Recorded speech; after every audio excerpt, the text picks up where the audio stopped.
Durgandana. Wonten dawuh Rama. Rikala semana kowe tak utus sapa? Kowe tak utus takon goleki Mbak Yumu Durgandini. Bareng tekan kene kok malah kowe nyembah, ndekes sing mbok sembah ki sapa? Ki sapa?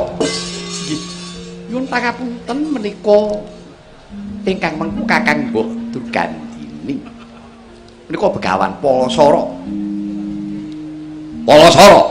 Kawula nuwun inggih. Pendhita Ratata. Durgandini. Durgandini. Dalan ingkang dawuh Rama. Durgandini dek semono kowe tak dawuhi apa?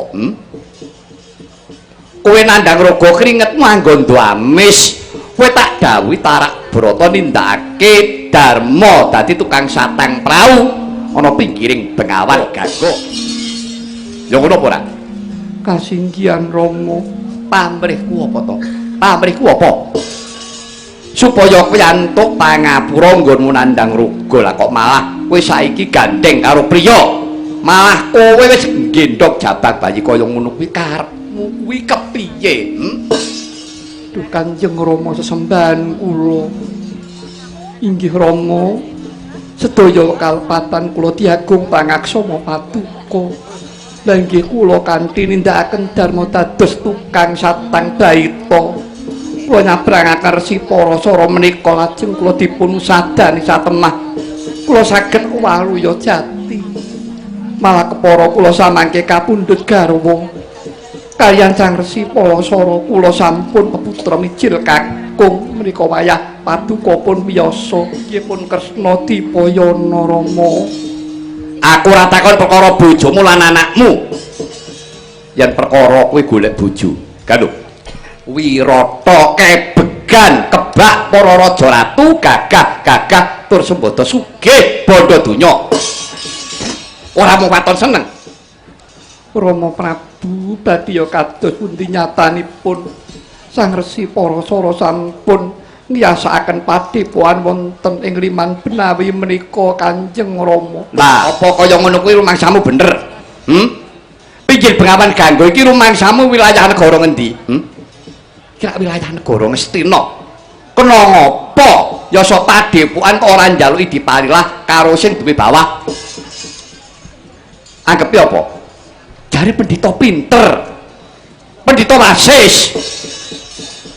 Pulau Ratata. Lanyo wari bedang anak ratu ora nembung ya so padepokan ora taren jaluk parilah karo sing di bawah cetha yen to pendhita murang tata ngawu gawar sasat susul temindakmu eling-eling pendhita ora dongko ora papan dulungmu memper yen to uripmu mung arep kaya kemladian nemplek ngempek arep nemplok karo wong wedok golek kamukten wirata ya ngono lah.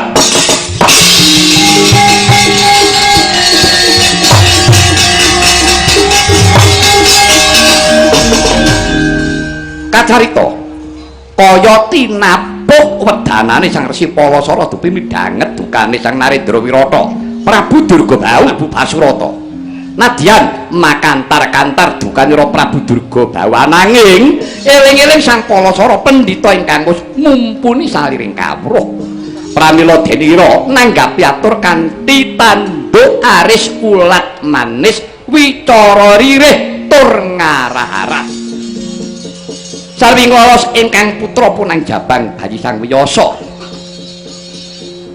teka kaya ta mengkono pangandikanira Sang Resi Palasara aduh Sang Prabu tetungguling bangsa Matswa ing Wirata sedaya dawuh Paduka menika mila res mboten wonten ingkang sisip sedaya dukanipun Sang Tampi dadosa pamecuting jiwa raga kula sedaya kalpatan kula diagung pangaksama Paduka Sang Prabu ing Wirata upamiya kula badhe nampi pidana pejah badhe kula tampi kanthi sukarna raos sing manah kula Sang Prabu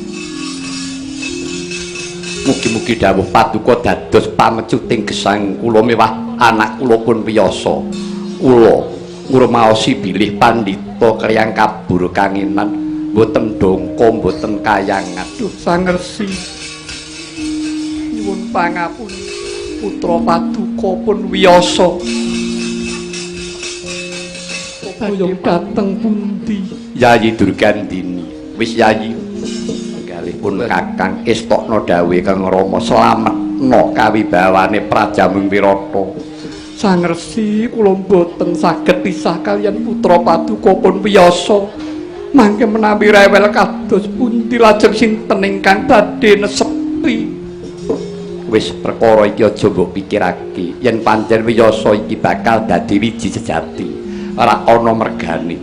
Wis dina iki karya Basuki muga-muga sira Yayi antuka nugraha peparinging Bathara lan dongakno anakmu wiyasa enggal diwasa dadi janma kang piguna tumraping bangsa lan negara pun kakang lilanana bali marang saptawarga ya Yayi.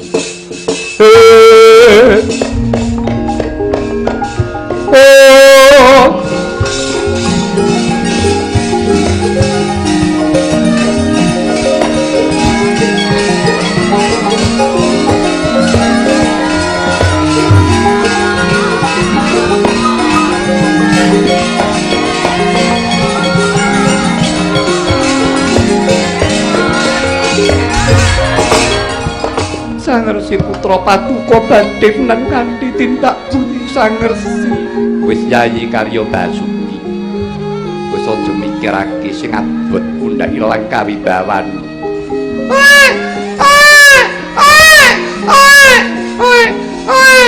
Menemban cobi kula sesepanipun rumiyin ingkang putra pun wiyasa. Wis ora susah kakian banyu susu mundak bodho. Istokno dawe kang Rama.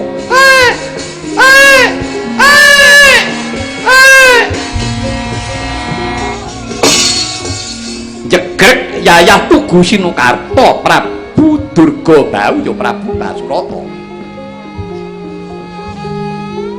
Datan saged kumecat dupi midhanget ature Sang Parasara. Kalamun to sejatine Sang Parasara pendhita Saptawarga. Temah jetung getun keduwung tumlawung rasane kaya wong bingung. Semanten ugi Dewi Durgandini.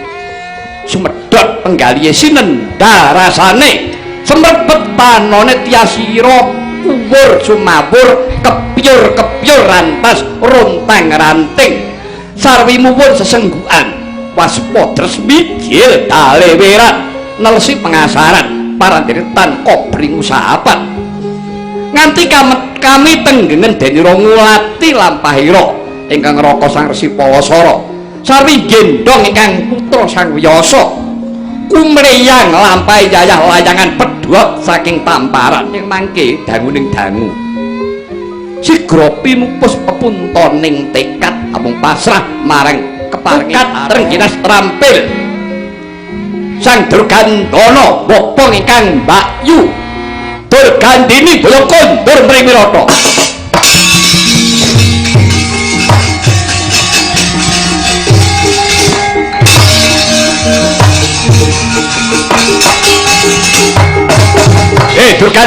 Durgandana, Rama, mbakyumu iki, mbakyu.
Dhisik iki sapa?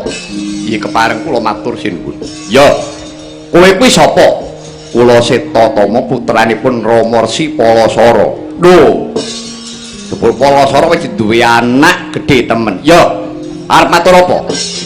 Iya. Nyuwun pangapunten Sinuwun.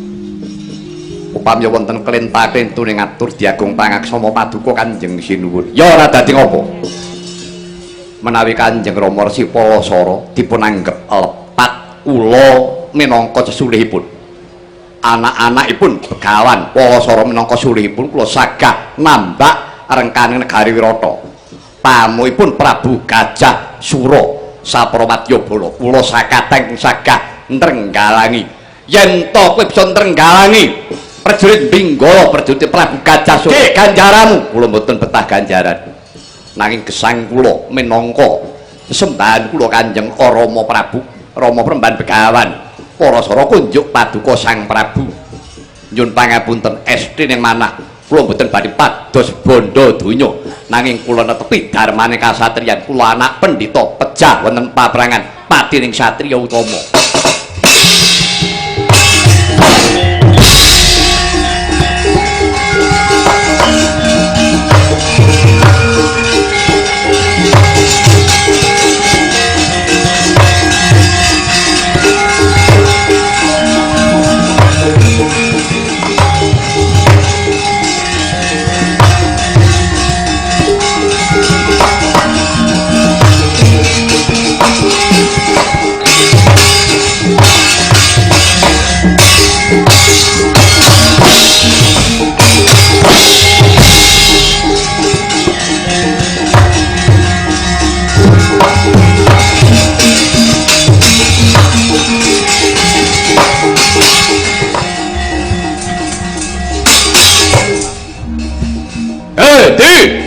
Wong Binggala. Ayo tanding ngono. Iki Srayan Wirata, anak Begawan Palasara. Raja Mala kekasihku.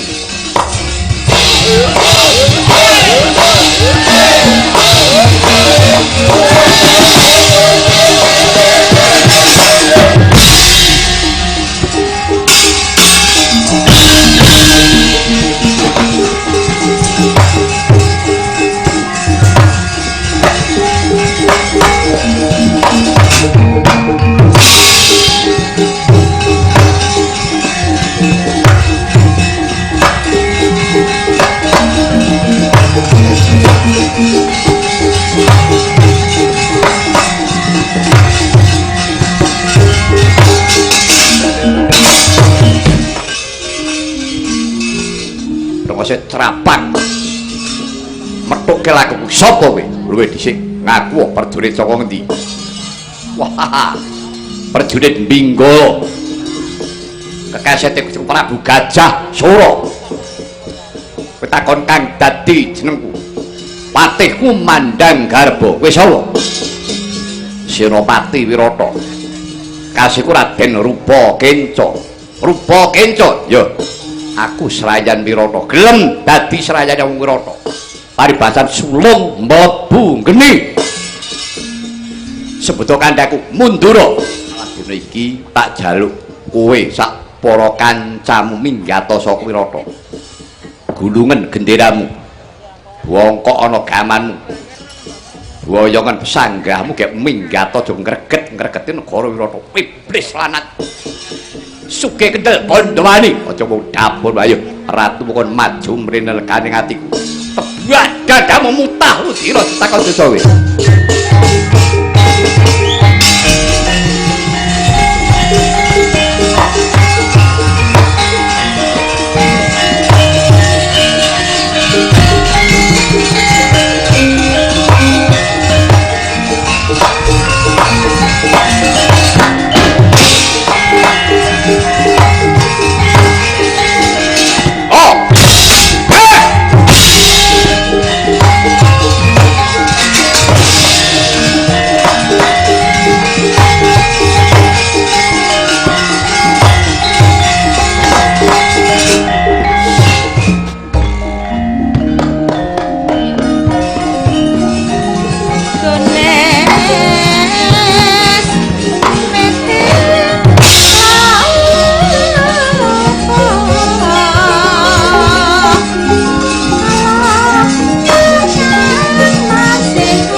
Wah, prajurit Wirata cakrak gagah rasa ngalembono.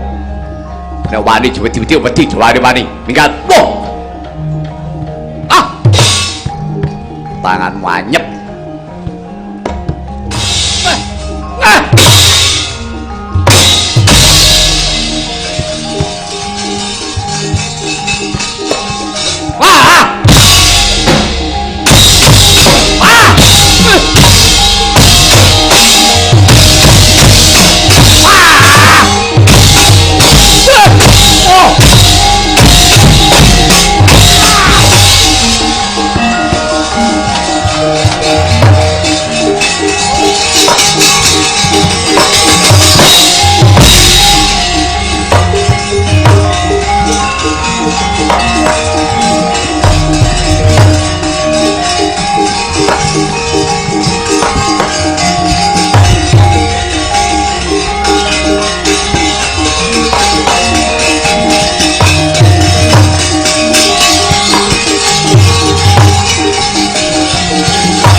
Aja kirang-kirang gumuyu kuwi ah. Iki serayan Binggala. Ratu sing wesi. Prabu Prabayaksa ayanana kridaku. Maju mrene srampat ilang nyawamu kowe.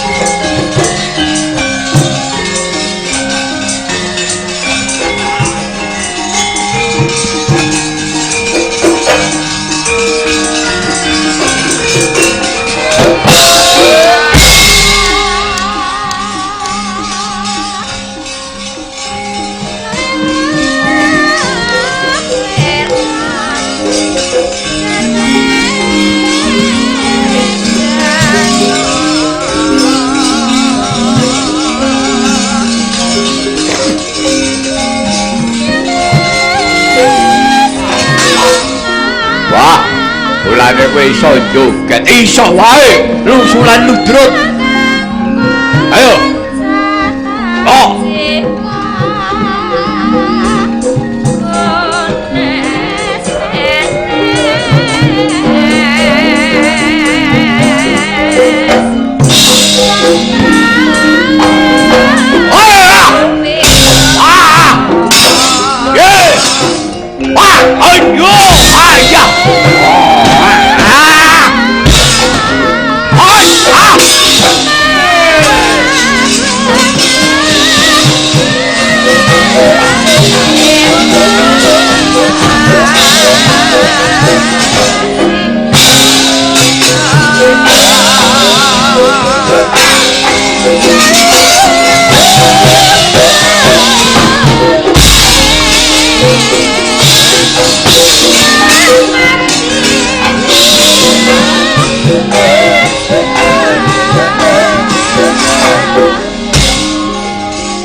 Yarwa hei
pede ayak ngulur-ulur wektu golek minta seraya apa ben sapa kowe Gus putra Resi Palasara pandhita ing Saptwarga takon jenengku Bambang Setatama ya sapa takon marang aku Narendra Mbinggala Prabu Gajah Sora aku Gajah Sora ya aja melu-melu celeng keboloten belo melu seton mundura tak eman kowe ora susah ngeman karo mungsuh ngemano awakmu wah sugih kendel bondoane ketiban gadekku brodol wadukmu prayitna ngati-ati capit ora kelakon pedhuwek gulumu delajat apa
rame dinira Bandayuda Prabu Gajah Sora tanding lawan Bambang Setatama. Jamana Bambang Setatama ketaman gadinge Gajah Sora tumanceping jaja mulat Raden Setatama. Eling-eling Raden Setatama astanira kekalih tanpa driji. Caritane Setatama iku mau drijine capit kaya dening yuyu. Astanira kekalih nyapit punang tlalene Prabu Gajah Sora. Kacarita wong agung kekalih sampya Setatama gugur madyaning palagan. Gajah Sora pejah pedhot tlalene.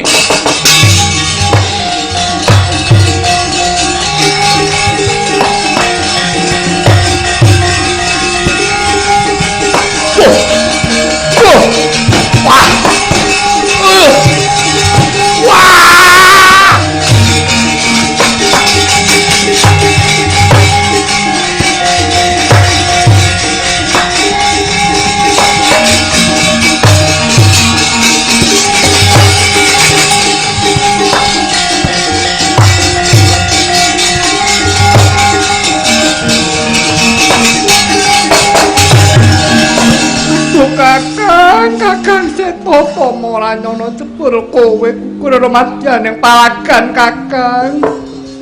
Kakang Setotama, nek kowe mati aku melu sapa Kakang? Wis adikku Di, Rekatawati wis kowe aja nangis. Aja nangis tegakno pun Kakang. Mbok menawa pun Kakang ya mung tekan semene. Anggonku bebarengan urip karo kowe, Yutiknawati.